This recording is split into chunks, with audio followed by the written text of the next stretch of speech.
Hey everyone, welcome back to the channel. I wanted to make a video about a backpacking trip I did last year in New Mexico. I call it Four Lakes Loop. It's a route that I did about 4 years ago with my brother when we graduated college. And recently I took some friends and led a trip with a similar route, a little bit altered, just because we had some new guys who had never backpacked before. So I made it a little bit shorter. It went really well. I made a whole sort of cinematic hiking video out of it, which I will play over this. And I also wanted to talk about how I managed my diabetes on the trail. So I actually have pulled up here my insulin pump data from the dates that we hiked on. And I'll show you that data and just go over how it went. So first, right here are some averages. My average blood glucose was 150 plus or minus 49. I had to calibrate my sensor 2.3 times a day.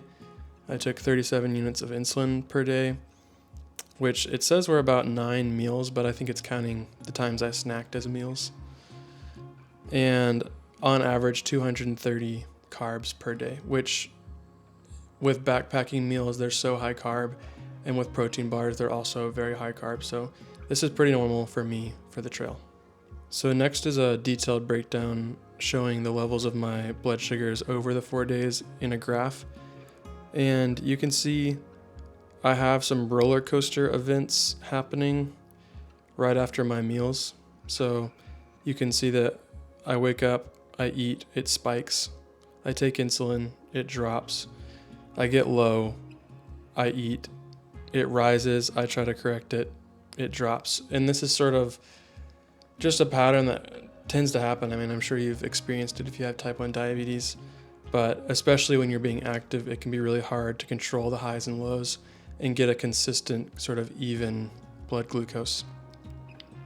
You can also see over here during the night, I took insulin for my dinner and then went to bed, and a couple times throughout the trip, I had a low in the night. So for me, even though I know I shouldn't keep any scented items in my tent, because dinners and estimating bolus for backpacking food can be hard, I keep glucose tablets in my tent, and sometimes I'll keep a protein bar if I think I need one.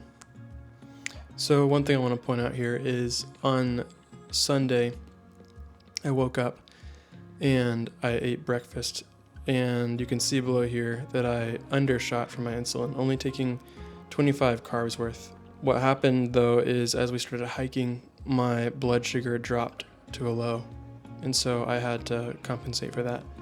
And that's one of the things that's really hard on the trail with diabetes, is trying to recalculate how much bolus you should take for a meal, because the exercise can be so strenuous and it varies so much depending on the terrain that you're on.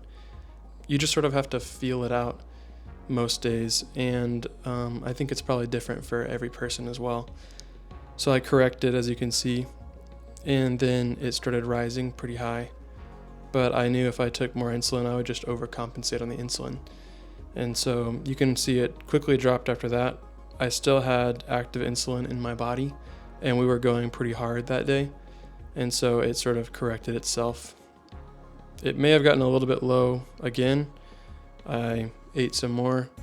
It did a similar pattern again, not taking any insulin, just letting the active insulin and the exercise do the work.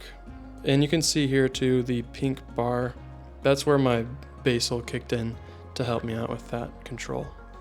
So on this final graph that I'll show you, it's a average from each day. So if we zoom in over here on the right, you can see on day 1, my average blood glucose was 141. On day 2, my average was 138. Day 3, it was 158. And day 4 was 169.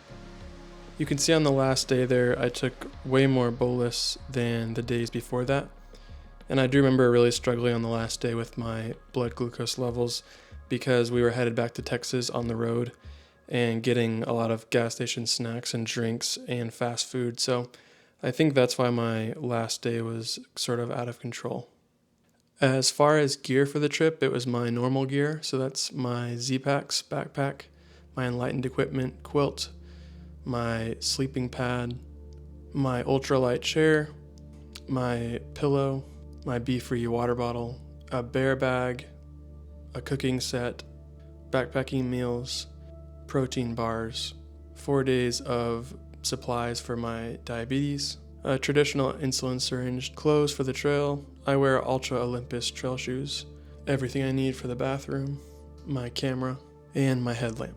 So that's it for this video. The trip overall went really well. Lots of guys went, and we all had a lot of fun together.